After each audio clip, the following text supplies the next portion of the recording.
En octobre 2018, je suis partie vivre à l'île de Malte et c'est vrai que ce n'est pas vraiment la recherche de paradis fiscal qui m'a poussée à y aller, mais j'ai voulu être dans un pays en Europe ensoleillé.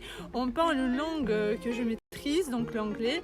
Je suis déjà allée pour les vacances et donc je me suis dit pourquoi pas y rester un peu. Mais lorsqu'on part vivre à l'étranger, il y a une grande question qui se pose: comment je vais y gagner ma vie? Donc devenir salarié à Malte, c'est pas vraiment très intéressant parce que les salaires à Malte sont assez bas. Donc déjà avoir un salaire de 2 ou 3 000 euros, c'est assez rare et plutôt compliqué à trouver un poste comme ça. On m'a quand même proposé un poste de consultant Salesforce avec plutôt un bon package, mais j'ai quand même décidé qu'il est temps que je me lance dans la création de formations en ligne parce que j'avais déjà acquis une certaine expertise. Donc je vous avoue que j'avais de quoi tenir aussi financièrement 7 ou 8 mois.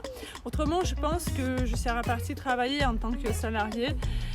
Et aujourd'hui, je vous partage toutes les erreurs que j'ai commises pour enfin cerner le processus de création et de vente de formations en ligne.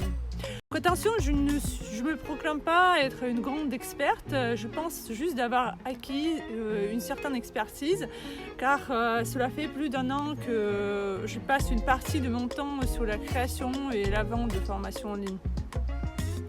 Donc la première erreur est que je me suis inscrite pour faire 3 mois de stage dans une école de filmmaking à Malte pour apprendre des bases sur la création de vidéos.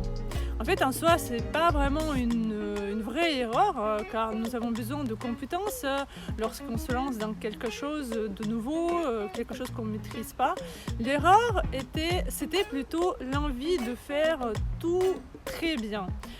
J'ai eu peur qu'on me dise « ouais, ta vidéo est de mauvaise qualité » ou « on ne te comprend pas » ou encore autre chose.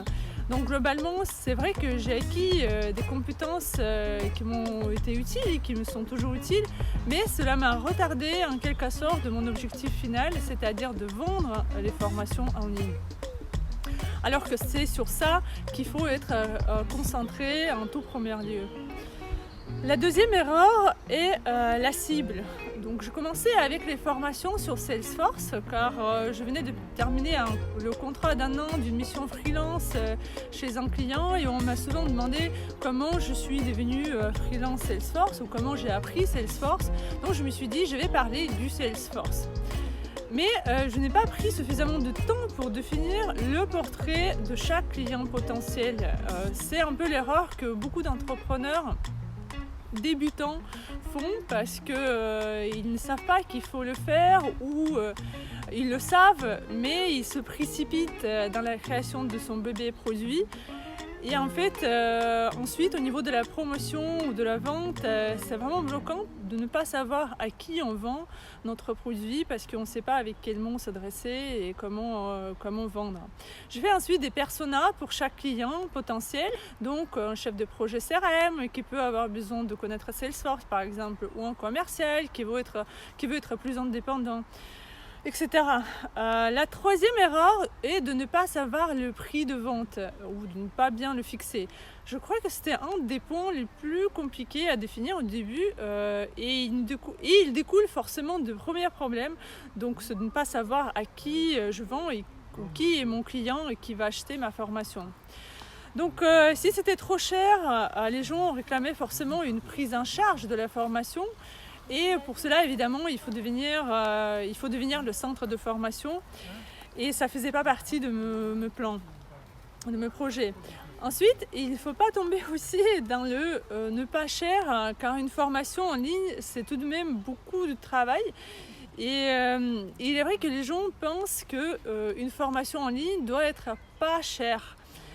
Mais ce n'est pas parce que quelqu'un veut acheter un produit de luxe à 2 € qu'il faut vendre votre produit pas cher aussi. Pas cher, ça ne marche pas.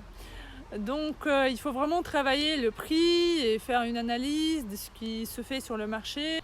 Donc j'espère que mon expérience vous a été utile et si vous avez besoin d'aide dans l'ingénierie de votre formation ou dans la création de votre persona ou de vente de vos formations, n'hésitez pas à me contacter.